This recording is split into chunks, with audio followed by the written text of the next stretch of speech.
Olá pessoal, meu nome é Vitor e para a montagem do sensor de chamas no Arduino, a gente vai fazer uso de alguns cabos agulha, das protoboards mini, nesse caso eu usei duas, mas dava para usar uma só, do módulo do sensor de chama, do buzzer, do Arduino em si e de um isqueiro para fazer o teste depois de montado. Eu vou disponibilizar para vocês o código e o diagrama de montagem para vocês verem como é que vai ser montado cada elemento nesse circuito. E a gente vai comentar passo a passo de como deve ser feito.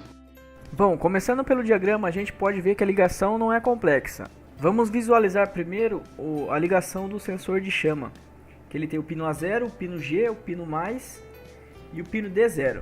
Falando os pinos da esquerda para a direita. No caso, o A0 seria a saída analógica que o sensor fornece para a leitura que ele está fazendo. O G seria o ground, que é o negativo nosso, que é o nosso GND. O mais seria os 5 volts. E o D0 seria a saída digital que o nosso sensor fornece. Indo para o buzzer, a gente tem apenas 3 pinos, que seria a alimentação, que está em laranja na figura, e o sinal, que a gente precisa controlar ele, que está em verde na figura. Então, o menos é o GND, o mais eu alimentei no 3,3 volts para não sobrecarregar os 5 volts, né? O pino 5 volts do Arduino. E o sinal, ele vai ligado no pino 10 das portas digitais do Arduino. Passando para a parte dos comandos que a gente utilizou para fazer a configuração do Arduino, a gente tem aqui o comando dividido em 3 partes, como vocês podem ver aqui, dividido pelo tracinho.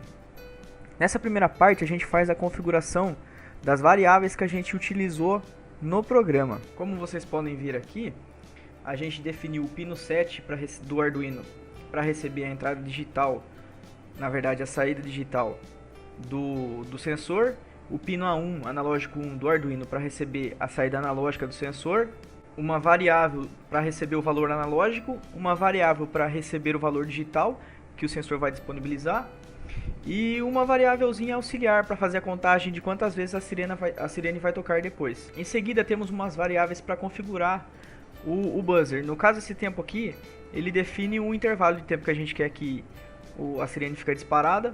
A frequência começa em 0, desligado, né? E definimos o pino do alto-falante como sendo o pino 10 do Arduino. Nessa segunda parte do código, onde a gente configura o setup do programa, a gente faz aquela configuração do baud rate padrão. Definimos o pino A0 como entrada, o D0 também como entrada, que seriam aqueles pinos que a gente configurou lá em cima, que seria a entrada A1 e A7 do Arduino. E definimos o pino 10 do Arduino como a saída para o alto-falante, como output aqui, como vocês podem ver. A mensagem em seguida ela apresenta quando o sensor estiver ativado, assim que ligado ele, né? E passamos para o void loop, que é onde vai acontecer toda a configuração do programa, né? O que ele vai ficar fazendo o tempo todo. Então a gente criou uma variável que ela vai receber o valor que o sensor lê no pino analógico A0 e uma variável para receber o valor digital.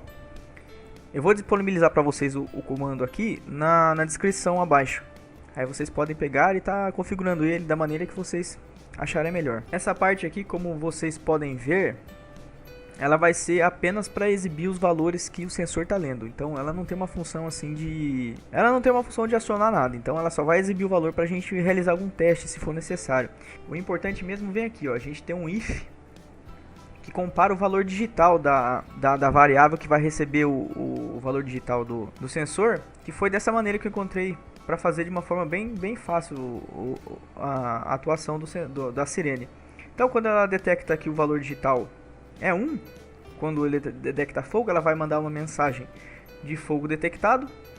E a gente aqui entra num laço for com duas contagens da variável auxiliar que a gente criou. Então, somente quando ela detectar o valor 1 no valor digital, que é quando ela detectar um fogo, ela vai entrar nesse laço, onde ela vai definir a frequência como 1000 Hz. E tem essa funçãozinha tone, que ela vai configurar o PWM do buzzer e por um certo tempo que a gente determinou pela frequência que a gente determinou, né? E depois ela vai dar um delay de 1000 e em seguida ela vai trocar a frequência por 1500 Hz e fazer a mesma função que eu acabei de explicar acima. Depois ela vai desligar. No caso, para quem for testar em casa, pode estar configurando esse laço for aqui para estar disparando quantas vezes for necessário, né? Assim termina o nosso código aqui, a gente fecha as chaves, né?